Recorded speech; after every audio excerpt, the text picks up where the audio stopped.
evening and good afternoon. It's now Bundock here. And I'm Melanie Bundock. I'm a life and mindset coach, and I help people to tap into their big vision. And this is why I called my show Big Vision TV, because I want to bring to you every week incredible people from all around the world, people who've inspired me, who have done incredible things to achieve their big vision. And I'm so excited about this week's guest, Kari Samuels, who I've been following for a long time now. Kari is an intuitive counsellor and a happiness coach. And I love her monthly forecast. You have to, I live for her monthly forecast. It's the end of the month. Oh, Kari's monthly forecast is coming out. I know I know how I'm going to base my decisions around things that Kari shares. So her monthly forecast is incredible. Kari's also a children's author and recently published her first children's book, Linny and the Gentle Dragon. So I'm so delighted you're here, Kari. Have I missed anything out about you? I probably have missed loads out. Come on, tell us a little bit more about you. I'm hard to define. I have a lot of things going on inside because I'm a psychic and an energy healer. That's why I call myself a happiness coach. It all comes together to hopefully make people happier. And there's nothing more important, is there? No. Exactly. So put everything else aside, the money, the fame, the success. I think unless you're happy, none of it really is important. Yeah, absolutely. And happiness is actually a key to getting to those places. So yeah, which we're going to talk more about. So now I just want to share a little story about how I came across Kari. Now I joined Marie Forleo's B School, must have been about 4 years ago now. Now in B School, there's a secret group called the Woo Woo Group. And when I discovered this group, I was like, oh, there's a Woo Woo Group. Let me in. And it felt so long before my application was granted. And anyway, I'm sure it was in the group. I came across one of Kari's monthly forecasts, but I just happened to watch it and I didn't catch Kari's name or anything like that. And then I remember posting in the group afterwards, I watched this Facebook Live. It was this gorgeous lady with red hair and she was standing by a river and and then everyone's like, oh, that's Kari Samuels. Okay. And I haven't missed a monthly forecast since. So how did the monthly forecast come about, Kari? Well, by the way, I created the Woo Woo Group. Yes, I know. So that's the other thing. You are chief high priestess of the Woo Woo Group. It was a vision I had. Anyway, we'll talk about that in a minute. The monthly forecast. So it's so funny because we were just talking before you went on about my patience. I think maybe I'm slow, not just patient, but slow. Because those monthly forecasts, it used to be a yearly forecast because that's how I didn't get a website until actually not, maybe 7 years. I was very slow on the uptake with all things technology because I started doing readings professionally 20 years ago, and you got to imagine it was pre-internet. Yeah. I used to be on one of those old phones you see on Seinfeld, and cassette tape it, mail the cassette off to them. Wow, that's how old school it was. So I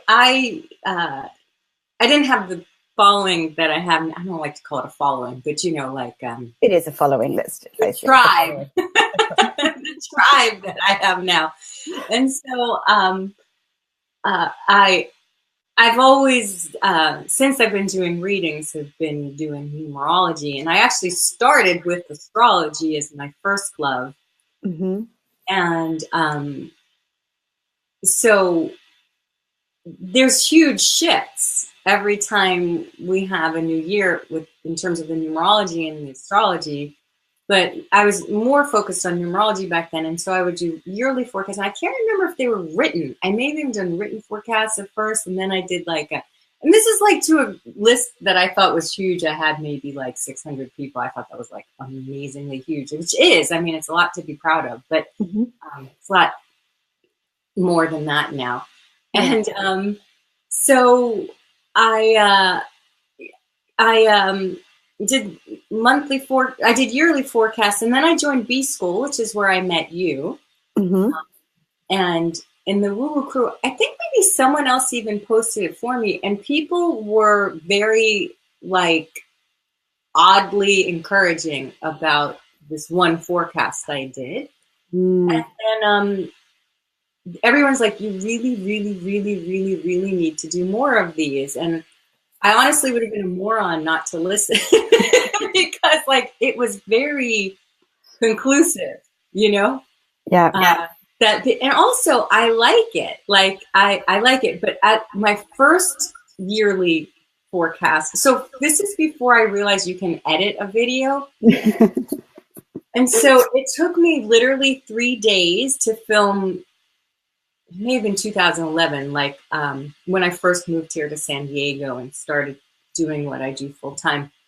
In 2011, like I was so scared, first of all, and I literally memorized every line that I was going to say. Oh my goodness. And I went out and like I wanted it to be beautiful. I have a theater background and I'm an artist at heart, you know, so like I just like the big production on, like I don't like drama, but I like everything to be beautiful, you know, especially with nature, you know what I mean? Not so much in terms of my hair, that's for sure, but because it's always like blowing all over the place. You always look amazing. You're so sweet. But like nature, like to me, like that's everything. Like and I'm very specific about the elements that go into it, and even the colors I wear. So like if I do something in like, let's say it's Scorpio, which is fixed water. Like, I'll go by a lake.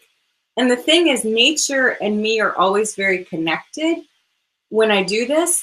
And so I'll go by a lake and maybe I'll wear like a blue or a gray blue or a deep blue, like, because like that's the element of it. And I always like all of that to go into the feeling of what I'm doing. Because to me, it's like art. Like, I feel like, you know, you teach law of attraction and I'm all about, you know, that's co-creation, and part of being co-creative is about being creative. So I always like it to be creative, you know. But back in the day, I like memorized every line, and it took me 3 days to film these yearly forecasts because I didn't realize I could edit it, or I didn't want it to be edited, or something. I just didn't understand, you know. Like it takes again, it took me a while to get on the train here. So. Like I like needed it to be perfect all the way through, and because I was outside, people would interrupt all the time, so it was kind of intense. And the other thing, I still use the same like vlog camera that I bought in 2011. They don't make them anymore. Kodak, I think, went out of business, but I have this old timey video vlog thing. Oh my goodness. I still use now. I'm saying, like, I'm a little bit slow on the uptake, but nobody cares because it's all about what's going on in your heart, you know? Totally. Oh, I couldn't agree more. And I think that should really give a lot of people of encouragement, really, that actually, I'm laughing now that you're still using the same camera that you started off with, and because people get so hung up. I still use it. I don't know how it works. Like, I don't know how it's still working, basically. But you've got magical powers, so it's going to work forever. And that's so back then. So before you said 20 odd years ago, this online world was just wasn't even really around, you know, it was in its infancy. But now you do have a huge online presence. And I think when I last spoke to you, you shared kind of your journey from where you were to that point when I'd spoken to you. It was just a couple of months ago now, I think. And you were doing a webinar and you had a crazy number of signups. I think 82,000 signups for a webinar. I mean, that's just Chance, isn't it? Like, so what were typical numbers that you'd had for sign-ups prior to this, or was it a steady kind of increase? We just understand, like 10 years ago, maybe longer than that, maybe like 12 years ago, I always knew I was going to teach. Like, as soon as I learned anything, I wanted to teach it, right? So I taught intuition, and I started out, you know, I had 10 people in my living room, and I used to be really nervous about that. Exactly how I started out. Yeah, I was nervous too. I was like, wanted everything to be perfect, as you know about me. So you just build, you know, you keep building. Yeah. So now that is a collaboration with the company I work with, and they have 2 million people on their subscriber list. So that's why we're able to get that many numbers. Mm-hmm. But when I go to my own list, it's like, maybe I'm about to do a webinar, so we'll see what the numbers are this time around. But I think it's usually around 7,000 when it's on my list, which is nothing to sneeze at, really. Nothing to sneeze at all. You know, I think many online marketers would give anything to have those kind of numbers. But no, it's just, so let's kind of go back again a bit more, and I'd love to hear a bit more about your big vision. So back then, when you were doing, you know, one-on-one readings, recording them in a cassette and posting them to people, from where you were then to where you are, did you have any idea that it would kind of unfold in this way? I think I did, but I didn't. So you mentioned before, money, fame, success. So I still don't ever have a desire for fame. But I always want to impact people, you know, like even my pricing, like I could price it more expensive and reach fewer people, but I always wanted to reach a lot of people, you know. It's part of why I do these free videos. Like I want to raise the vibration of as many people as I can, right? And help people tap into their intuition as much as I can. It's a very needed gift, especially now with the world being the way it is. Yes. That crazy pants. So, so I always wanted to reach a lot of people, and I always knew I was going to reach a lot of people. Now, when I was younger, that was I was doing theater, so I thought.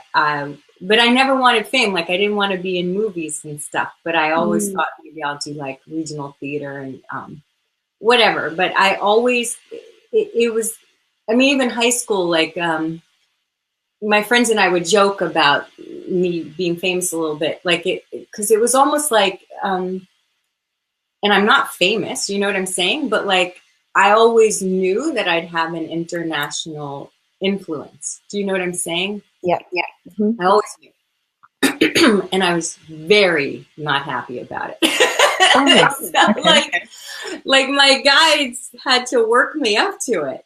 Do you get what I mean? Like I had that knowing and I didn't want it. So this whole time I've been, you know, I used to have terrible stage fright. Before I knew I was an empath and I didn't have those energetic tools to protect myself, I had really terrible stage fright. I was extremely shy as a kid.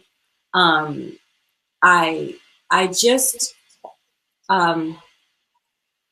always had to work my nerve up to greater and greater spheres of influence. So it took me a very long time to get to my confidence, to get my energy, to where I could have that kind of influence. But it was something my guides were working with me on my whole life.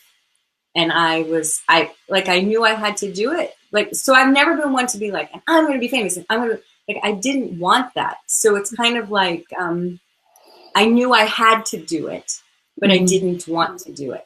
Yeah. Does that make sense? Yeah, that makes perfect sense. And so how did you overcome this? So it's almost like a calling, isn't it? When you have a calling. Yeah, it's a call. Yeah. How did you navigate that conflict? Well,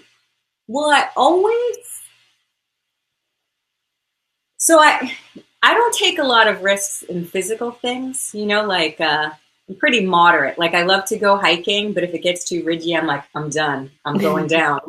I'm going the other way, not down that way. Like I'm going back down. Like I don't take a lot of risks physically, but in terms of emotionally and spiritually, I've always tested myself a little more. So like, even though I have had stage fright and really like debilitating stage fright, I would still perform. And I would do improv and stuff because I would just keep doing things that scared me. And like, even though I was afraid to teach and I was afraid for my first webinar and I was afraid for all of these things, you do them in increments. So you do something that scares you just enough to get through that thing, and then you're better. And then you're like, okay, well, I did that. Now I'll do another thing, So it's just like I kept pushing myself just to the next thing, right? So like teaching 10 people in my living room, that's how I pushed myself at one point, right? And then that's, it paid off. So I kept saying, well, then I'm going to do this in this sphere, and then I'll do this in this sphere. And so I was afraid to start the woo-woo crew. That was just like in 2012. Like I was nervous to start the woo-woo crew in B school. Like for some reason, it was that fear of being judged, like, I don't know why I was afraid of that. Like, how is that a thing to be afraid of? Like starting a Facebook group, but like I was afraid of being judged. I was new to B school. It was all like, oh my gosh, and scary. And so, yeah, and I did it. And then maybe I was afraid of no one would sign up, or fear of being judged, or, being psychic is very like, taboo in a way, right? So like, there's all this sense of being in the closet. And so there's all kinds of fears that are associated with that as well. It's not a socially acceptable profession, Some people think it's like on the dark side. Yeah. Yes, I can. And I think when you are doing anything kind of slightly out of the norm, even something like tapping, people People are like, what are you doing? That's weird. Yeah. And I think when you kind of do tread these spiritual waters and go down the spiritual path, yes, there are always going to be people who don't understand, or there is kind of fear. But equally, I think there are a lot of people who, they need this and think it's just like, Kari Samuels, where have you been all my life? I've been... Well, that's everybody, right? So it's like that that unique thing that we all have. And energetically, if you think about it, like, our root chakra, which is associated with money and security and foundation, the root chakra is associated with tribe, which wants to like initially conform. Yeah. So anytime you're doing something unique, it goes against that primal sense of security, So it's our spiritual challenge to allow ourselves to be unique. It's the path that we're on. It's our life path to learn how to be ourselves, and that takes a lot of courage, and that's why it happens in increments, Yeah. And so going from kind of working with people in your living room to then there's B school, and then you also, when we last spoke, you shared with me that how you kind of use your intuition as a guide to kind of lead you to the next step. And this is where we kind of had the conversation earlier about the patience and just allowing things to unfold. So can you talk us through a little bit about some of the synchronicities that occurred when you did follow your intuition? Yes, and definitely patience. You talked about that book, Linny and the Gentle Dragon, my children's book. I literally wrote it 20 years ago and just published it last year. So there you go.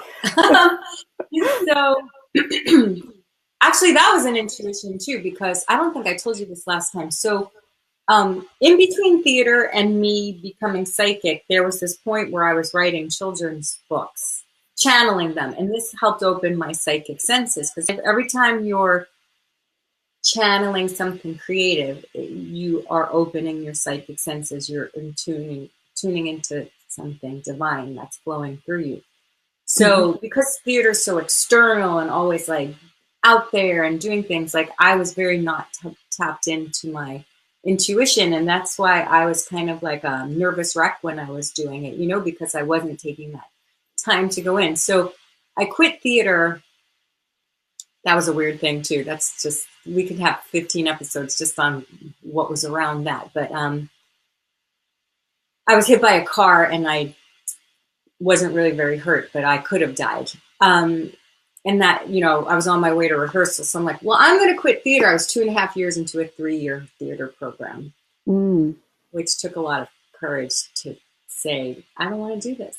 And people, my family flipped out on me, right? But like, I just knew my heart was not in it anymore, right? Right. So that was one like very intuitive decision that I needed to make. Listening to my heart, I honestly wasn't in it. And then I was hit by a car on my way to rehearsal during a bus strike where I had to walk from St. Paul to me. It was crazy pants. So anyway, I was like, well, the universe is talking. I wasn't like tuned into my psychic gifts, but I was always pretty woo. So I was like, well, what is this trying to tell me? And I was like, that's it. I can't do this program anymore. So 2.5 years into a 3-year program, I quit.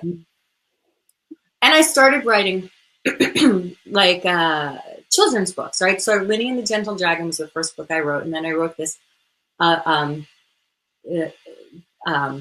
this other book, The Unflappable Miss Ethel. It's about a goose.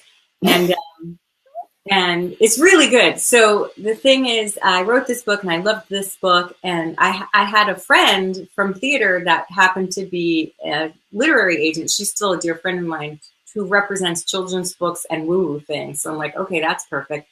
So I knew this book needed to be pitched in the UK because, I'm an Anglophile. And it's like a very British kind of book. That's how it came to me. Yeah. And so first of all, Scholastic here in the States were super interested in it. And it got all the way to the last editorial meeting. And then they decided not to publish it. And Bloomsbury Book, who published Harry Potter in the UK,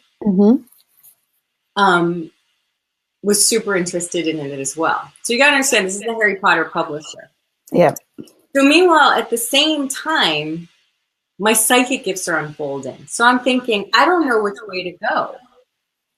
I can either pursue this psychic path or pursue this children's book path. I don't think I told you this last time, did I? No. Yeah. And so I was, my psychic gifts were getting really, really strong, especially since I was taking this time, like more internal time, and tuning in, and the writing was helping me channel. And they wanted me to edit this book down. And I couldn't find an editor that I felt kept the heart of the book. And I edited it myself, but I knew it wasn't going to make it at that time. And so it was so close to getting published with the Harry Potter people, and ultimately it wasn't. Wow. But I was weirdly relieved because in my heart, I wanted to do readings and teach intuition. So that's what happened. So I that was a crossroad.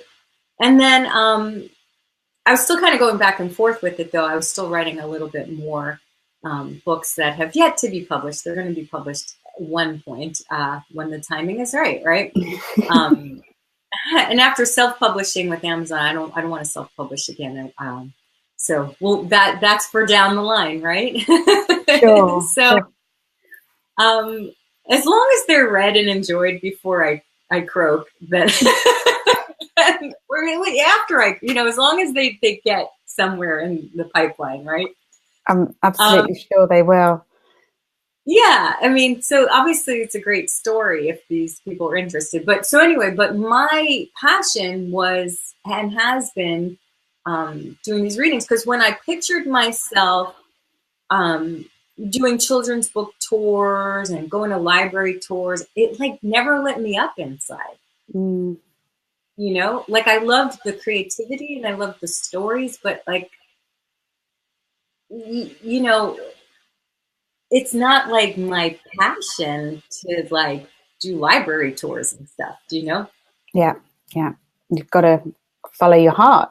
Yeah, so that was like a, you know, it was, and I didn't feel in my heart that these editors would capture the heart of my story. So I was just like, I'm not going to hire these editors because I don't want them to tear apart my character, not my character, the character I wrote, you know, like Miss Ethel, you know. So that was one decision, and you know, so there's two decisions right there that are huge decisions, you know, that it's like that calling. Right. And so I still hadn't done readings professionally for maybe even 5 years at this point. And I would just practice on people while I had a day job. And the day jobs were never easy for me because, you know, I'm just so not corporate. Right. So yeah, it's just every time I'd be faced with a decision, I would always have to tune into my heart, and my guides through my feelings and images would show me my next path. That's the thing. These intuitive guidances that we receive, it's not that dramatic, but you have to recognize when it's happening to you. It's very subtle. It's like you get feelings, you get images, or sometimes your life just gets so uncomfortable that you have to make a choice. The law of contrast, right?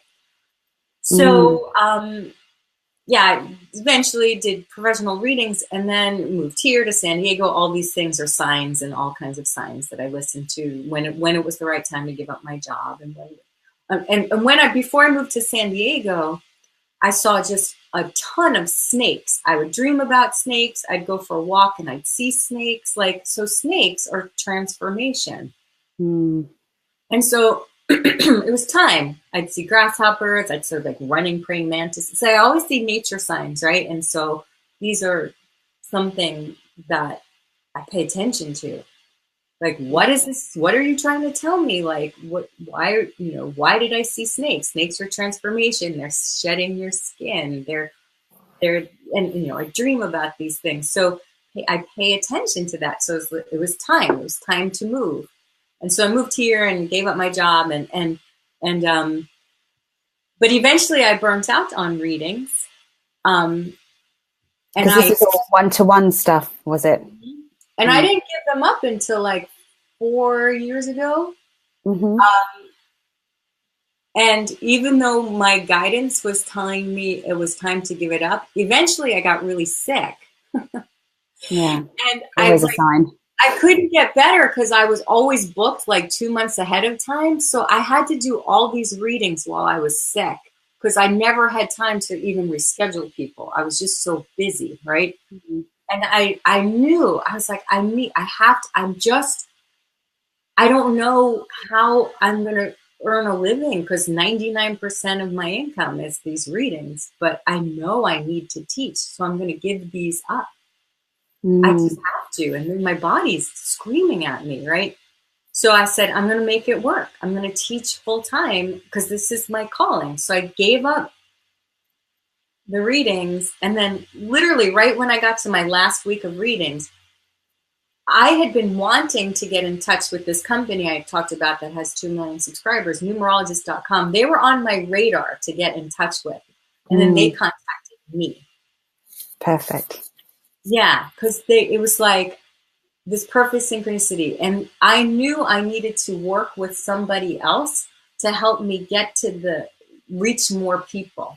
You know, I knew I needed to work with a bigger company. And then they came into my life right when I needed it because I trusted that my calling was teaching. It's what I've always wanted to do. I'd been getting that message for a little bit longer than I actually acted on it. And that's why my body's like, peace out, babe. Good luck. Good luck doing reading. I think the universe has a habit of doing that. Echoing a bit. So the universe has a habit of doing that. It keeps giving you what you don't want until you take notice. Yeah, it's the law of contrast. But but I knew, like, I had 100% faith. I was scared, but I had 100% faith. And weirdly, at the same time I gave up readings, I had signed on to I think it was a $15,000 a year mastermind, because she was connected to the numerologist people. And I'm like, I just know, it was like in the ether, like to take on that kind of investment when you're giving up your income. But like, I also, investing in yourself is such an important part of up leveling, right? And I knew that I needed someone to help me with the bigger vision of creating programs and things like that. And that's part of why I joined B School, right? Like, all of those things were big, scary investments at the time. But like, I knew in my heart, like, this is where my next step is. And this is where I need to invest my time, energy, and money. Yeah. And it's so true. I think investing in yourself is scary at the time, but again, it's always an intuition thing. Certainly for me, there's been times of, take a sharp intake of breath, get your credit card out and think, but I know I have to do this.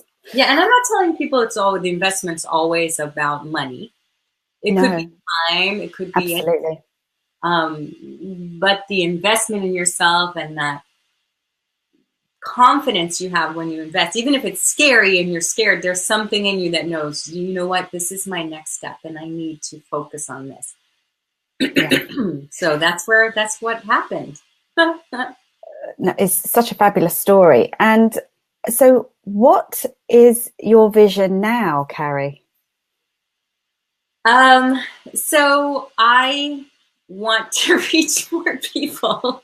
So I feel like I'm just getting started. Can I just say something very quickly? So this is my 6th episode of Big Vision TV now, and every guest I've hand selected because it's like they've achieved amazing things. They have achieved their big vision, but nearly every single one has said, "I'm just getting started." That's so awesome. That's so awesome. I love it. I feel like I am just about to, so I've been content creating. And I'm still sort of content creating. As you know, I've been content creating this one product that you've helped me with for a year. I wanted to come out with a numerology product that was also healing. Like, if I'm going to do something, it's just, I want it to be all kinds of magic, right? So, and this is like my passion. So, and this is something, so I am the only one that I know that combines numerology with energy healing. So I wanted to create a product that combines numerology with energy healing. I hope I was successful with that. I think I love it, because I'm all about the numerology, and I lap up everything you say, and I try to impart some of your wisdom to my community in my kind of novice way, about that this is and last year it was all about the year 1 of the new 9-year cycle, and this year is number 11 year, is it? Which is about big vision. That's what big vision. Yes. And no surprise, you're launching this in the 11th year. Yeah. Oh, I just love it. And oh, sorry, I've just lost my train of thought there. But angel bumps, right? You're like, oh my gosh. No, it's just listening to you, kind of, your story unfolding, but still you saying that it's just the beginning. It's I just love this, because I think there are so many people, and lots of kind of people in my community, who are energy healers, and people who are because I don't think there's anything wrong with doing the one-to-one work. And right. But there isn't. You need people to do that. Of course. But there are people who kind of like, well, I can't see how, I could grow or reach more people. But I just, just listening to your journey, following the signs, but also, having, the burnout that you did, just kind of, it was very clear that, you had to change things and do things differently. So, yeah. But no, sorry, that's what I'm talking about, the numerology and the astrology. It's so fascinating, and I absolutely love it. I just, I lap it all up. And this is kind of we're talking about things like life path numbers, and you know, we all know about kind of, well, not everybody does, I assume everybody does know about the your actual birth number. Is it a birth number? Tell us a little bit more about that. Your life path number is looking at your birth date. Yes. Yeah. And it goes from, and each, could you tell us a little bit about life paths? Sure. Yeah. So it's just like your sun sign in astrology. It reveals to you what your true nature is. The way you process things, what your talents are, what your potential is. And in my world, as a psychic and an energy healer, it also definitely reveals what your blocks are as well. So so when we're born, just like you may have all heard that we choose our family, we choose our bodies, we choose our circumstances. Well, you also choose a certain time of birth and name for a specific reason, because it helps make up your chemistry. Yeah. It's also a map to like how you're going to manifest. So your life path number is like a manual. Happiness, really, because it teaches you what your true nature is, and like you were saying, when you know the numerology, you know what kind of decisions to make, how to make those decisions, what would make you happy, you know? Yeah. So I'm a number 8 life path, which I've been hearing all about this past year, and the affirmations and the but I've had gained so much insight about the number 8 life path as well, which I never knew about. So this is what we're gearing up to, isn't it, for the upcoming webinar you have? Yes, yay. I'm doing a webinar on, we're having a solar eclipse on July 12th. You're the first people to hear about this webinar because I'm announcing it tomorrow. Okay. Are we okay to talk about this? I think do you have the link to it you can share? I do. I'll pop it up afterwards. And so basically, oh gosh, I'm so excited about this. I'm going to be talking about numerology as it relates to your destiny and as it relates to your past lives. All the past life influences that you can see revealed in your life path number, and how to heal those past life. That's right. That's what I said. How to heal those past life traumas and subconscious beliefs and all those limiting beliefs, how to heal them so that you can fulfill your destiny. You can live on the highest potential of your life path. Yeah. And this has been a long time coming for you, hasn't it, this product? Yeah, my life's work. It's so so wonderful to be a part of it. So I will share the webinar is taking place on July the 12th, which is and you're like me, you pick those dates for a reason. Yeah, of course. Absolutely. Yeah. Absolutely. It's an eclipse. It's our new moon eclipse. So that's powerful truth energy. And what else, I know this is kind of a bit of a broad kind of question now, but so you've talked about this year being a number 11 year, about the year of the big vision. What else is kind of 2018, showing up for us, for humanity, and, what else can we expect to discover this year? Well, 11 is a number of light. The word light and the word psychic add up to the number 11 in numerology. No surprise. Even the word Jesus adds up to 11 in numerology. It's a very illuminating number. It's the number of illumination. And we're in an 11 year, because if you had 2 plus 0 plus 1 plus 8, you get the number 11. So 11 is associated with being in the light and receiving those very quick downloads of what your vision is. Mm. And it's up to you to manifest that. It's up to you to trust that vision and act on that vision. And there is a unique energy. I've talked before about how scary it is to be unique. And the 11 will teach you, in order to be that light, you have to be different. You have to be unique. Mm. It's the number of the visionary. So if you want to be a visionary, you can't be like everybody else, right? So Yeah. another thing that's happening with the 11, so there's that polarity with the 11. So we're learning a lot about relationships, but we're also learning the world is becoming more polarized. Yeah. So there's more light and there's a lot more shadow too. Yeah. So learning how to balance those polarities. Interesting. Oh gosh, and it's just such a fascinating topic to explore. So, obviously we're just scratching the surface here. Lisa did put up a little link earlier to where we can find out more about Kari on Kari's website. And she's even put a link here. Unlock the code of Lisa she's wonderful. She was actually in the group call we did, but she's one of the members of my community. But if I mention a link, she'll go and find it and post a link for us.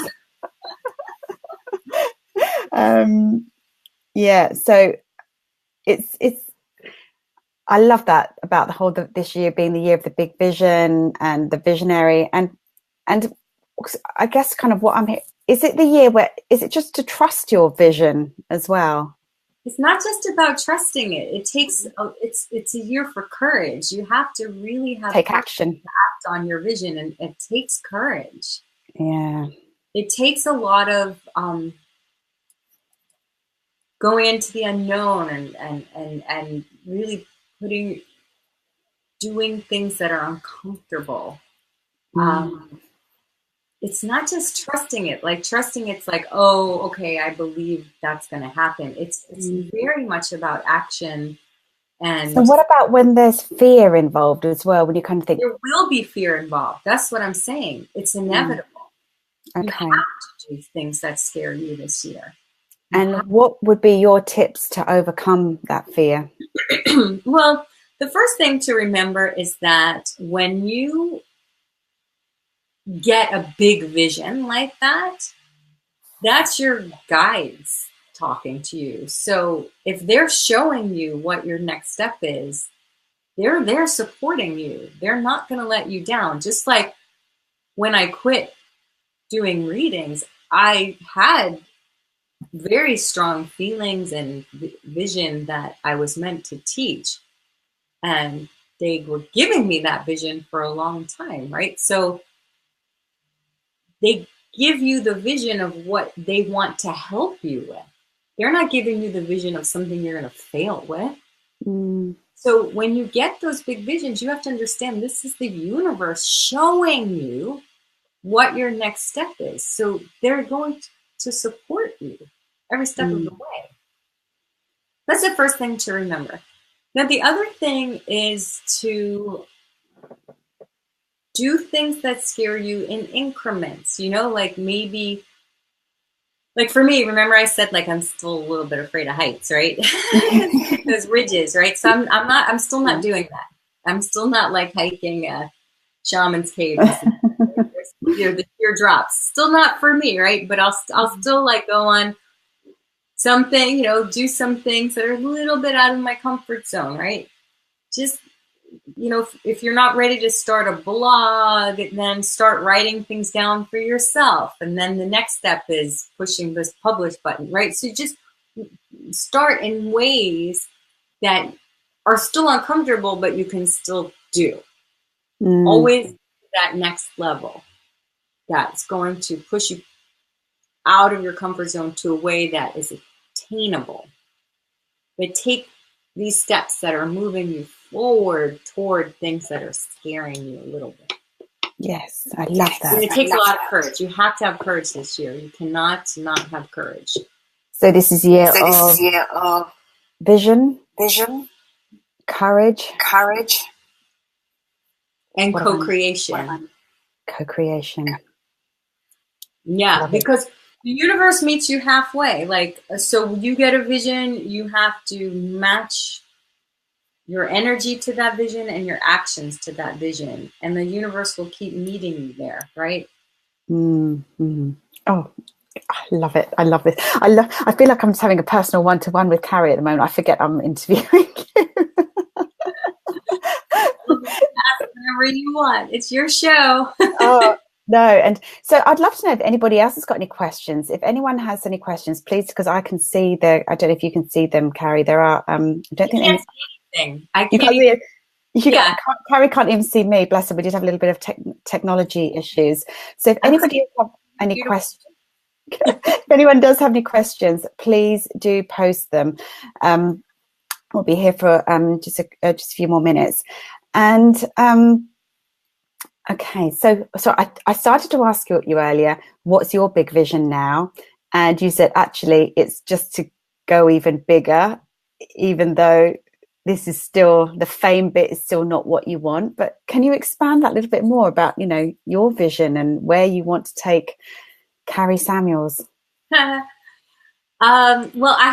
so I want to teach more, and I want to, so I'm doing lots of things like revamping my website and all those things that are like whatevs, right? But mostly I want to reach more people and teach more of what I know to the people that are already with me and beyond. So I'm going to be starting a Get Psyched with Kari Samuels podcast. Yay! Sometime by the end of the year. And I want to do more Facebook Lives and or even weekly videos, or maybe that's part of the podcast because it's a weekly podcast. But I want to do more videos and more Q&As and more of teaching, not just about, because right now all my videos they're one and done, first of all. So if you missed it that month, that's it. And then I want things that, kind of like with the children's books, like that stay around for progeny. So like, not for my sake, but so that they can continue to be enjoyed and nourishing for people. So it's like teaching about, so this Get Psyched podcast is about all things divine. So it's about soul contracts, because when I was doing readings, I connected with the Akashic records and people's life planning guides. So I want to talk more about soul and soul contracts and numerology and astrology, and even my take on the law of attraction, which is a lot different than what's out there, I think, too. It's more in the shadow. Healing, all things divine. So I want to teach people. I've gathered some knowledge in my many lifetimes, I can't wait for you to impart that knowledge on all of us. I'm like so excited about imparting that knowledge. So this is part of why I'm really excited about finally imparting some of this numerology and past life knowledge that I have been garnering this life and probably a bunch of others as well. I don't have any until now, and it's not even, announced yet. But I haven't had any numerology products. I haven't had numerology courses. It's kind of ridiculous. I think because it is my most cherished, special, it's my most cherished facets, that I think that's part of why it took me so long to create something that I knew would match what I wanted to say, Yeah. Oh, it's so exciting. So Ellie's just said here, you should definitely do more live videos, Kari Samuels, and she's put just below here, love you, Kari Samuels. So you've got a few fans here in the house, big fans here.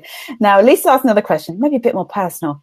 Kari, are you still planning to leave San Diego?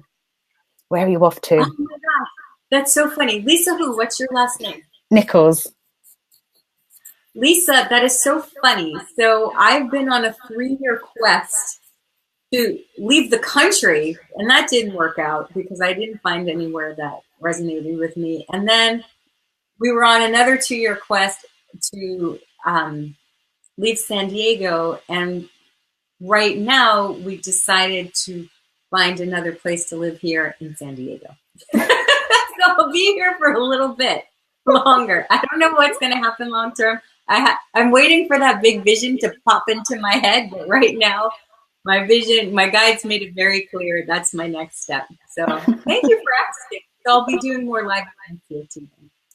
Well, are you doing anything in August? Because I'm back in California in August. So do you have anything on the horizon? Maybe because you're here, I'll arrange something.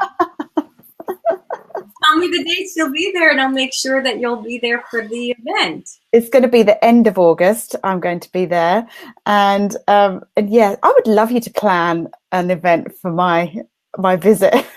Yeah, because do that. It's so funny because I feel like I've met you in person, and perhaps we have in another lifetime. It's funny. Yeah. That first video I saw of yours, it was almost like, I need to know who this woman is. And I was furiously posting, who is she? Where is she? The lady with the red hair by the lake. I was like a complete nutter. I love that so much. So which would you rather me teach, Melanie, when you're here in August? I was thinking of doing an intuitive numerology workshop or another. You could teach me how to bake an apple crumble and I'll come and watch, Kari. What? Which one would you, well, we'll talk about it later. We'll come up with something. You teach anything, I'll be there. I can't wait, I'm going to be there on the webinar. I love your webinars. Now, I think there's something magical about Kari's meditations and her work. And Kari does have magical powers. I swear, she really, really does. Her monthly forecast, you should definitely be checking out. And I will... I'll be sharing all the links as soon as I finish this broadcast. And yeah, I just can't wait to see where Kari's journey takes her. And although she doesn't really want the fame, I'm afraid to say that I think it's going to come anyway. And you're just going to have to embrace it and love it. Because I'm ready for a certain next level, Mm-hmm. Yeah, but you're in no rush, are you? There's plenty of time. I don't. Once again, I just take orders from my guides. Like I just do what they tell me to do.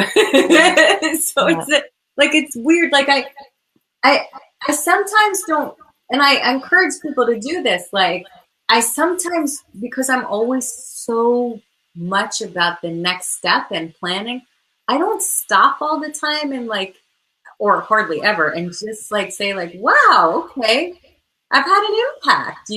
I think it's really important that we stop and acknowledge what we've done, or what we've already achieved, because it's always the next thing. It's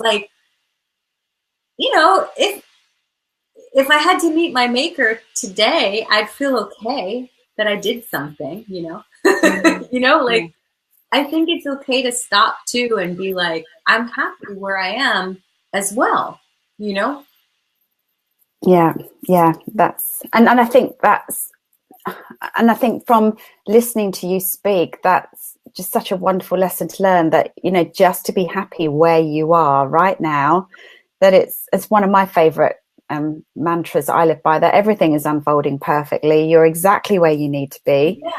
And there's no need to force anything to happen or freak out that it won't happen. If you have a desire for something, or a calling, or a longing for something, then the universe will give you what you need to manifest it. You don't need to freak out. It's not going to happen.